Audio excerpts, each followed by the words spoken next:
Salam, hər bir vaxtınız xeyirli olsun. Demək, belə bir ütünü təmirə gətiriblər. Bu hissəsi girişib, su axıdır. Problem var, indi ortağına nəticəni bir yerdə izləyək. Ütünü sökürük, sökməyə devam edirik. Beynidir.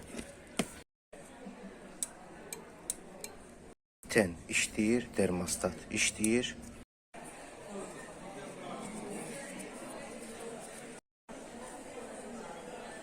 Hər bir şeyi təmizlədik dərmanla. Termostatı da yenilədik iç tərəfdən. Bunların birləşmələri gümüşdən olur.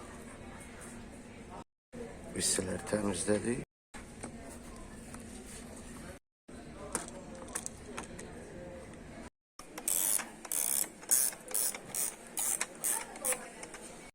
Qulaqların sındırmadıq açanda. Filtrini də qoyduq. Müştərinin bu filtrdən xəbəri yox idi.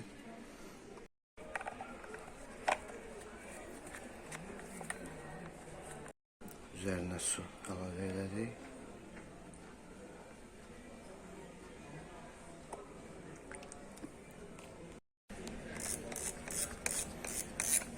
Ütü gücünü götürdü.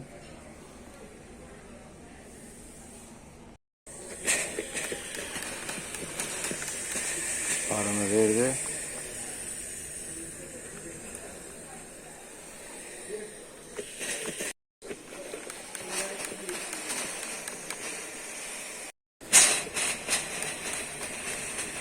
Yüksek par rejimine geçti.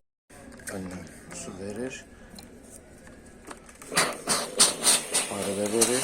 Su da akıtmır. Bu kadar. Çok sağ olun izlediğinize göre.